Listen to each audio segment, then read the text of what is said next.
Bank और NBFC company 6 महीने के बाद सेटलमेंट करने आएगी।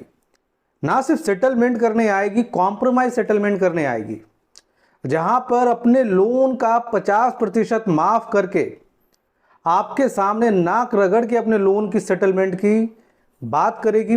और ना सिर्फ बात, यहाँ पे वो पूरी तरह से ये मनाने की कोशिश करेंगे कि सर आप लोन सेटलमेंट कर लो। आखिर कब बैंक सामने से आके अप्रोच करता है अपने लोन को सेटल करवाने के लिए?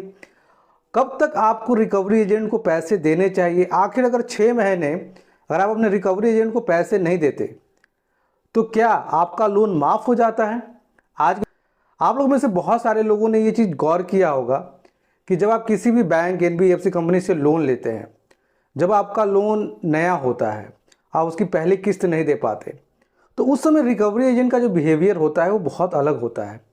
क्योंकि उस समय रिकवरी एजेंट बहुत ही प्रोफेशनल ढंग से बात करते हैं। वो आपको कॉल करते हैं, बोलते हैं कि सर आपने इस महीने का ईएमआई नहीं पे किया, क्योंकि आपने ईएमआई पे नहीं किया, आपके सिविल में भी काफ़ी प्रभाव पड़ेगा, जल्द से जल्द एक्स्ट्रा चार्जेस और पेनल्टीज़ को हटाने के लिए अपने ईएमआई को पे कर दे। इस समय रिकवरी एजेंट बहुत ही प्रोफेशनल ढंग से बात करता है, क्योंकि ये रिकवरी एजेंट बैंक द्वारा ऑथराइज पर्सन आपसे बात कर रहा होता है। अगर आपके पास पैसे हैं तो ऐसे रिकवरी एजेंट को पैसे देने में कोई भी बुराई नहीं है, क्योंकि ये बैंक की तरफ से एम्प्लॉय है जो आपसे बात कर रहा है। वहीं जब 6 महीने हो जाता है, उसके बाद आपने देखा होगा कि जो रिकवरी एजेंट का जो बिहेवियर है उसमें काफ़ी ज़्यादा परिवर्तन आता है। उस समय गाली गलौज करके और कहीं ना कहीं आपको डरा धमका के रिकवरी करते हैं। उनका टोन कुछ इस तरह का होता है कि कल आपने पैसे नहीं दिया तो देख लीजिएगा हम आपके साथ क्या करेंगे, हम पुलिस लेके आएंगे और आपको पकड़ के जेल में डाल देंगे और आपके पूरे परिवार से हम पैसे वसूलेंगे। ये दोनों जो टोन है इसमें काफ़ी ज़्यादा फर्क होता है। आखिर पहले रिकवरी एजेंट ऐसे बात करता है, फिर बाद में ऐसा क्यों करता है, इसको थोड़ा सा समझते हैं। देखिए, जब आप लोन लेते हो तो पूरा बागडोर बैंक के पास होता है और कहीं ना कहीं आपकी जिम्मेदारी होती है कि बैंक को पैसे दे, और बैंक की जिम्मेदारी होती है कि ये हमारे लॉयल कस्टमर है, इनको हम सर्विस दें। पर जैसे ये लोन पुराना होते जाता है, बैंक इस तरह के लोन को थर्ड पार्टी एजेंसी को बेच देता है। वो एजेंसी का काम क्या होता है कि उसमें से जो भी रिकवरी होता है, जो भी पैसे हैं उसकी रिकवरी होता है, उसका कुछ % वो अपने पास रखता है, बाकी पैसे बैंक को देता है। अगर मैं वर्ष 2022-23 की बात करूं तो 7.5 लाख करोड़ का जो बैड लोन है आरबीआई ने यहाँ पर जो इस तरह के थर्ड पार्टी एजेंसीज है पूरे बैंकों का बेचा है। तो कहने का मतलब है कि आने वाले सालों में जो कि 2023-24 है, यहाँ पे जो थर्ड पार्टी रिकवरी एजेंट है वो काफ़ी ज़्यादा आपको डराएंगे, धमकाएंगे। तो इसका मतलब ये कभी मत समझ लीजिएगा कि ये बैंक आपको डरा धमका रहे हैं, बिल्कुल ये बात पे सोचिएगा भी मत।